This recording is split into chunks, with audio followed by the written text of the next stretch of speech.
Welcome back. You're still watching Entertainment TV live on Metro Television. Now, Africa's #1 streaming platform, Boomplay, has released the 2022 music recap, and the likes of Black Sherif, Wendy Shay, Shatawale, Jackie, Last Maid, Camido have all emerged top artists in 2022. This afternoon, we are engaging Paul Azumah-Ayitey to help with the conversation. Paul, how are you?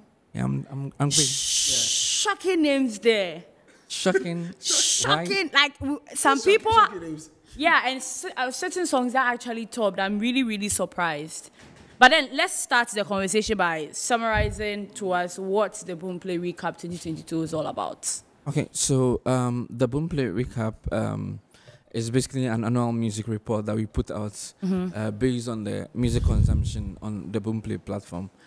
And, you know, Boomplay basically has a large user base. And also, because we operate a freemium service, we are able to capture most of the music lovers or music listenership in the country. Yeah. And so at the end of every year, we try to bring out all these fascinating facts, the data of music consumption, so that we categorize them by artists and also by country, how music is consumed in a specific country, because we are not only in Ghana, I mean Kenya, Tanzania, Nigeria, and most of the Francophone countries too. Yeah. So yeah, so essentially that. So it's basically an annual music report that we put out. That you put out. Yeah, basically. Yeah.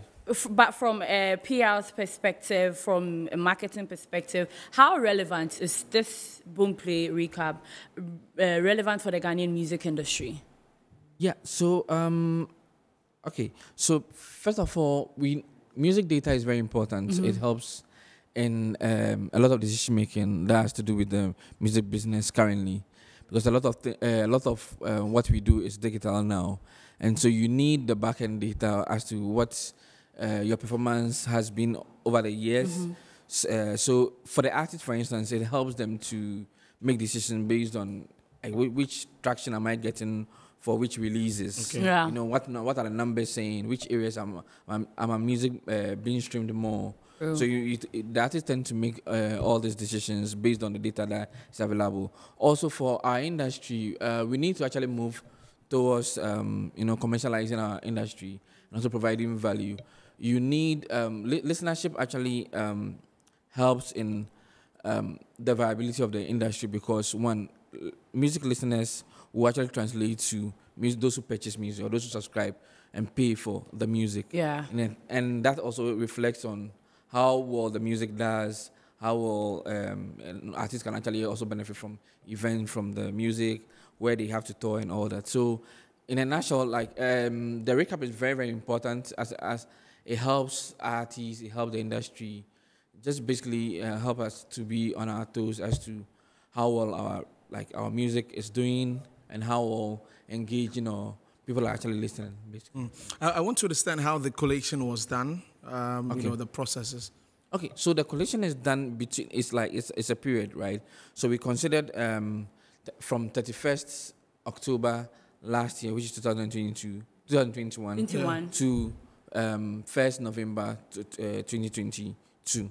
Okay, so that's Boomplay's year under review. That's the period. That's the period, yeah, the period under review. And so basically it streams accumulation based on the content. So every song or every release, every album, the accumulated streams, that's how it is categorized, basically. And do you think that those who give awards, who organize these awards, will take a cue, or, you know, will somehow find it relevant to take a cue from what you have placed out to award people? Yeah, essentially. I think the last time the 3 Music Awards, they actually contacted us. We sponsored one category, mainly, which was the breakthrough category. So they came for like the information, which is the data as to like who were the breakthrough artists, basically. So we provided that data.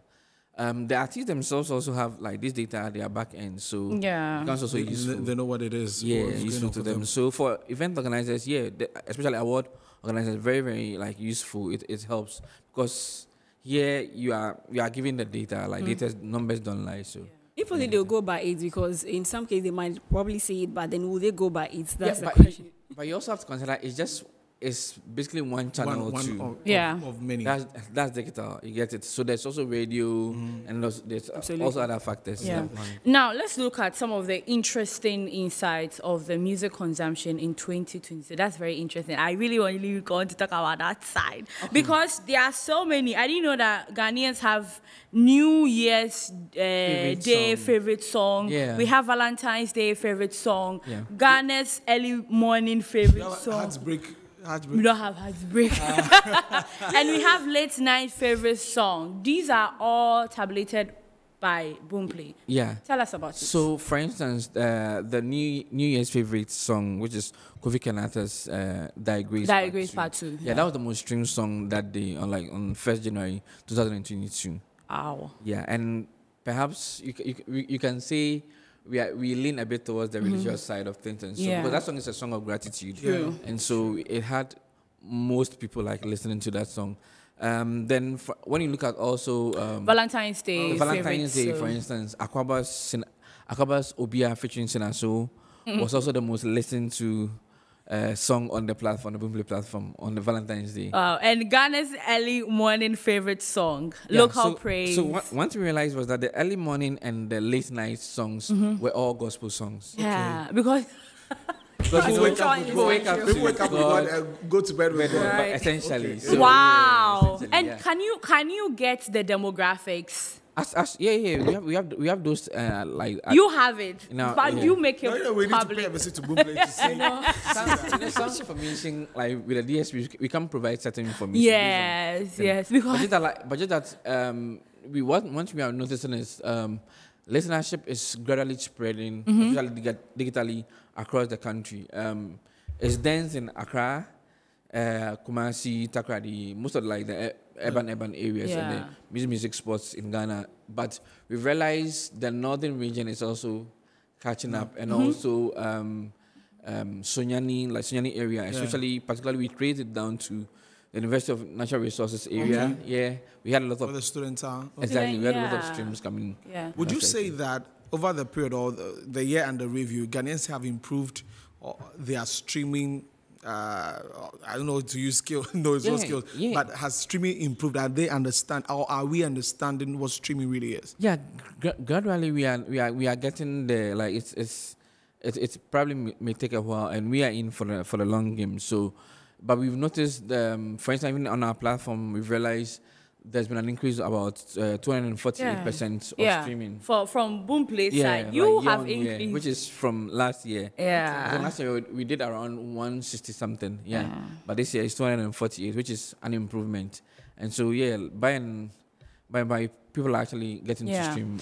Now, before we go, let's touch on the most streamed songs in 2022. Yeah. We have Friday Nights by Last Mid. We have Kweku the Traveler by Black Sheriff, and also Down Flat. But are these guys getting the same figures?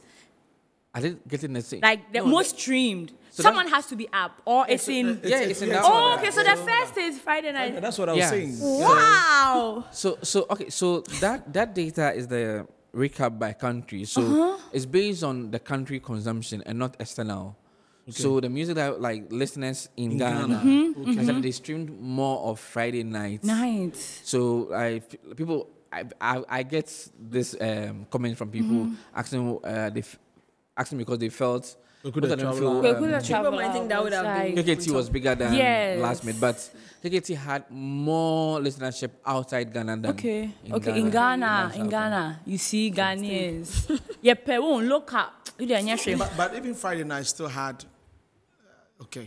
it had a different sound to it. Yeah. But what do you think did the trick? Because if you listen to Friday Night, it's English. For the female, Kweku the Traveler, almost English. Yeah. Down Flat, it's same. Yeah. Is there a line? Is there a metric that, or what's the word to use? That you're seeing that a trend that if you make your song most often in English, it could favor you. In G, it could favor you. Or could it even be the sound? You can actually say that the more you make your music in English, it's like you open up the as market. Their market basically and to get more listenership. But music is subjective, and the consumers actually determine what they actually like. So because when you go to the gospel side, you see that most of the tree songs are the ones making it. So so it's the consumers basically. Now let's look at most streamed albums for 2020. Which the third person I'm surprised. The first is The Villain I Never Was. The second, Expected. The second is No Pressure. Yeah. And the third is Son of Jacob. Yeah. Yeah, people really stream. Yeah, like wow. Because Shatta is like has huge numbers when it comes to streaming. Even though he was here, we're talking about the fact that last week that he didn't really promote the album, but the numbers. Yeah. Wow. Like his numbers are really, really impressive.